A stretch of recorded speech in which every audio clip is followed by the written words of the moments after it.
नमस्ते, मैं हूं अनुराधा और आप सबका अनुराधा मेडिकल क्लासेस में स्वागत करती हूं। तो आज की इस वीडियो में मैं एक इंटरेस्टिंग टॉपिक पे बात करूंगी जिसका नाम है टीबी। टीबी से ऐसा संबंधित होता है कि जो टीवी देखते हैं वो वाला टीवी, लेकिन नहीं, मैं एक ऐसे डिजीज़ वाले टीवी के बारे में बात करूंगी जो बेहद ही खतरनाक है। अगर मैं कुछ इसके इंट्रोडक्शन में दे दूं तो वर्ल्ड टीबी डे जो होता है 24 मार्च को मनाया जाता है। हर साल आप देखिएगा कि इस दिन को मनाया जाता है 24 मार्च को। ऐसा इसीलिए क्योंकि इसको प्रायोरिटी दिया जा रहा है कि लोग इसके बारे में जागरूक हो और जानें, क्योंकि प्राचीन कालों से देखा जा रहा है कि हम लोग जो होते हैं सबसे ज़्यादा प्रायोरिटी अपने स्वास्थ्य को देते हैं, लेकिन कई लोग जो होते हैं स्वास्थ्य से बढ़ के भी कोई और अन्य चीज़ों को प्रायोरिटी देते हैं, जिसके साथ साथ अगर उनके बॉडी के अंदर कोई ऐसी बीमारी पनप रही होती है तो फिर उन्हें पता नहीं चलता है। तो मैं आज आपको यही सारी चीज़ें बताऊंगी कि टीबी में बेसिकली हम लोग कैसे पहचानते हैं कि हमें टीबी हो गया है, इसका रख रखाव क्या होता है, इसके क्या उपचार होते हैं। जितने मैंने यहाँ पे क्वेश्चन मार्क लगाए हैं उन सारी चीज़ों को मैं एक जानकारी देने वाली हूँ। तो सबसे पहले समझ जाइए कि जो टीबी होता है, जिसको ट्यूबरकुलोसिस भी बोलते हैं, यह एक संक्रामक रोग होता है। यानी कि यह जो रोग होता है वह एक व्यक्ति से दूसरे व्यक्ति में ट्रांसमिट होकर के फैलने वाला रोग होता है। अब जो होता है, मान लीजिए यह एक स्वस्थ पर्सन है, यह एक आदमी है। सपोज़ कीजिए कि यहाँ पे एक आदमी है जिसको टीबी हो रखा है और यहाँ पे कोई दूसरा व्यक्ति आता है जो क्या है, जो स्वस्थ है, पूरी तरह से स्वस्थ है, इसे कोई बीमारी नहीं है। तो बेसिकली होता क्या है, यह ट्यूबरकुलोसिस संक्रामक के रोग होता है जो संक्रमण के द्वारा एक व्यक्ति से दूसरे व्यक्ति में फैलता है। और इसको जो फैलाने वाला जो बीच का मीडिएटर होता है उसको हम लोग पैथोजेन बोलते हैं, और इस पैथोजेन का नाम होता है माइकोबैक्टीरियम ट्यूबरकुलोसिस। क्या होता है? Mycobacterium tuberculosis. यानी कि अगर आप देखेंगे तो इसमें एक सवाल भी है कि इसके क्या कारक होते हैं टीबी को फैलाने वाले। तो इसके वाहक जो होते हैं माइकोबैक्टीरियम ट्यूबरकुलोसिस होता है। और यह जो एक प्रकार का डिजीज़ होता है ट्यूबरकुलोसिस, जो कैसा होता है, इन्फेक्टेड डिजीज़ होता है। मतलब यह एक व्यक्ति से दूसरे व्यक्ति में फैलने वाला कैसा रोग है? संक्रामक रोग है, संक्रमण के द्वारा फैलता है। तो अब संक्रमण किस किस चीज़ से होता है? तो बेसिकली अगर समझना है इसको उदाहरण से तो ऐसा समझ सकते हैं कि अगर घर में किसी को सर्दी जुकाम हो रखा है तो उनसे आपको भी कभी ना कभी पट जाता है, या फिर ऐसा कह सकते हैं कि अगर उसे ठीक हो गया तो उसके बाद मुझे हो गया, या फिर घर के अदर्स जो मेंबर्स हैं उन लोगों में से किसी एक को हो गया। तो बेसिकली यह जो छींकते हैं तो छींकने के क्रम में जो थूक होते हैं, मुंह के जो सलाइवा होते हैं, नाक से जो सर्दी जैसा आप जानते हैं कि फ्लो में बहने वाला वाटरी सब्सटेंस होता है, उससे भी क्या होता है, आपका जो बैक्टीरिया होता है, जो पैथोजन होते हैं, वो एक व्यक्ति से दूसरे व्यक्ति के जब कॉन्टैक्ट में आते हैं तो अपना फिर वो लक्षण दिखाना स्टार्ट कर देते हैं और वही बीमारी फिर आपको हो जाती है। तो वायरल फ्लू जो होता है ये तो कॉमनली देखने को अब मिलेगा गर्मियों में, लेकिन जो ट्यूबरकुलोसिस होते हैं यह कैसे पता चलेगा आपके शरीर में एंटर कर गया हुआ है? तो पहली बात मैं यह बता दूं कि अगर ट्यूबरकुलोसिस के पैथोजन आपके बॉडी के अंदर है तो वो बहुत सारे सालों तक क्या हो सकते हैं, इनएक्टिव होकर के आपके बॉडी में रह सकते हैं। इनएक्टिव कहने का मतलब होता है निष्क्रिय रूप में, मतलब कोई चीज़ आपके बॉडी में डाल दिया गया हो और उसकी ज़रूरत नहीं है, या फिर उसको उस तरह का माहौल नहीं मिल रहा है जिस वजह से वह अपना क्या है, अपना काम नहीं कर रहा है। जैसे कि अब जो नए बच्चे जन्म ले रहे हैं उन लोगों को कोरोना का भी वैक्सीन लग रहा है। क्यों? क्योंकि मान लीजिए फ्यूचर में अगर कोई कोविड आता है उनके कांटेक्ट में तो फिर वो पैथोजेन जो आपके अंदर है उसको मारने के लिए जो बॉडी में डाल दिया गया हुआ है उससे आपका रक्षा हो सके और बाद में उस बीमारी से लड़ने का क्षमता आपके बॉडी के पास हो। तो ये कहने का मतलब यह है कि कुछ चीज़ें होती है जो आपके बॉडी में होती है लेकिन जब ज़रूरत नहीं होती है या फिर उस प्रकार की इन्वायरमेंट नहीं मिलती है उसे, तो वो फिर रिएक्ट नहीं करता है। और वहीं पे कोरोना वाला वायरस अगर आ गया बॉडी के कांटेक्ट में तो वह जो आपको पहले से जो डोज दिया गया आपके बॉडी में वो फिर एक्टिव होकर के अपना काम करना शुरू कर देती है।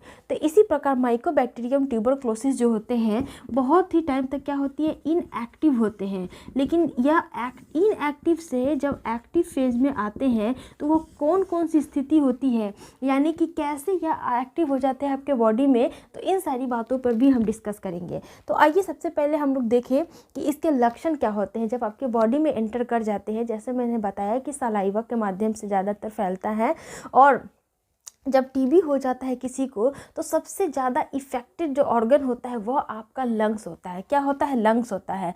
तो यहाँ पे एक सवाल भी मैंने लिखा हुआ था कि ये सारी चीज़ें आप क्वेश्चन मार्क में जो देख रहे हैं यही मेन क्वेश्चंस होते हैं लोगों को जो लोग पूछना चाहते हैं मुझसे। तो ये इफ़ेक्टेड ऑर्गन में अगर देखें तो सबसे पहले इसमें आपका जो हार्ट होता है, सॉरी ये जो होता है लंग्स जो होता है, यानी कि फेफड़ा जो होता है, लंग्स इफ़ेक्टेड हो जाता है। ज़्यादातर केस में देखा गया है कि लंग्स जो है 80% केसों में इफ़ेक्टेड हो जाता है और 20% केस में बॉडी के अदर पार्ट्स जैसे लिम्फ हो गया, लिम्फ नोड हो गया यानी कि गांठ जिसको हम लोग बोलते हैं, और फिर अलग अलग बॉडी के भागों में, लिवर में, ये सारी चीज़ों में जाकर के फिर ये अपना ग्रोथ को स्टार्ट करते हैं और अलग अलग बॉडी ऑर्गन को प्रभावित करते हैं। तो सबसे पहले जो ट्यूबरक्लोसिस होती है तो क्या होता है, आपका लंग्स इफेक्टेड होता है।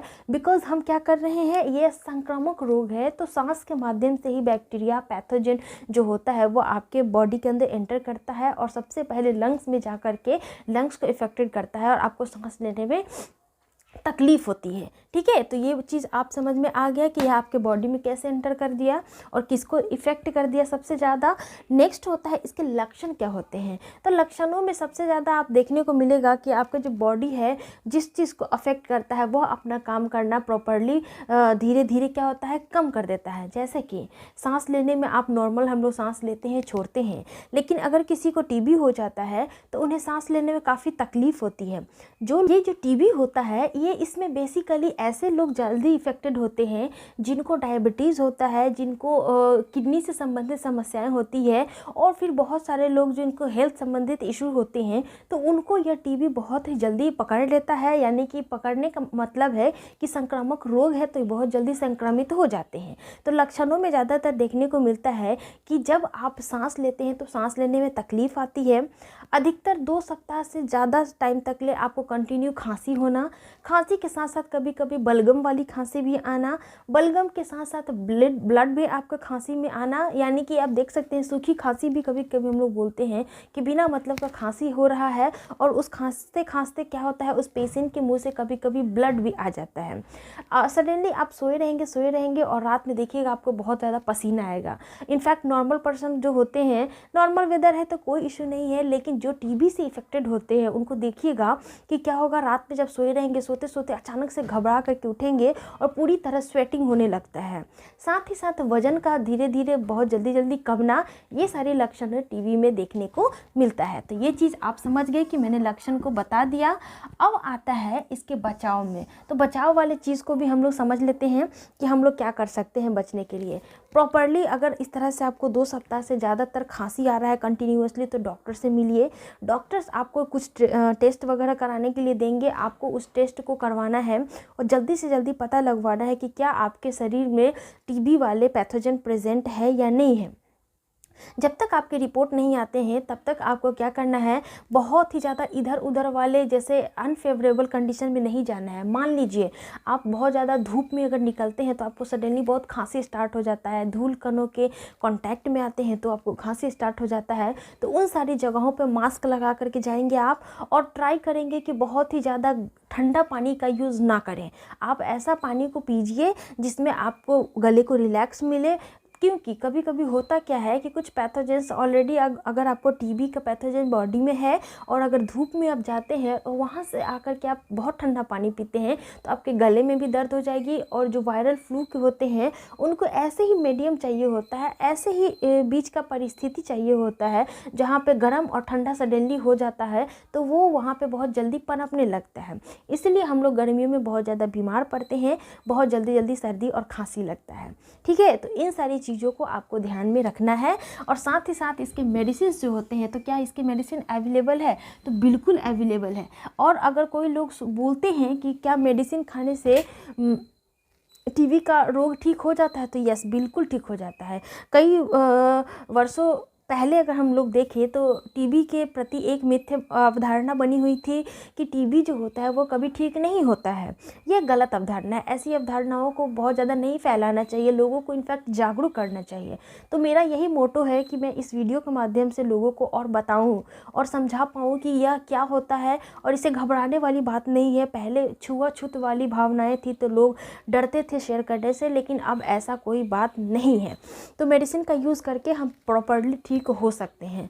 अब अवधि जो होती है, मतलब कितने टाइम तक मेडिसिन चलते हैं, तो इसका जो एक कोर्स होता है 6 मंथ का कोर्स होता है, जिसमें आप बहुत अच्छी तरह से अगर आप प्रॉपर्ली डॉक्टर्स के कांटेक्ट में रह करके ट्रीटमेंट लेते हैं तो 6 मंथ्स के अंतर में आप देखिएगा आपको बहुत ही ज़्यादा बेनिफिट मिलेगा। आपका स्वास्थ्य धीरे धीरे क्या होने लगेगा, ठीक होने लगेगा। अब देखिए कि पोषण जो है, इसमें पोषण के तौर पे हमें क्या लेना चाहिए।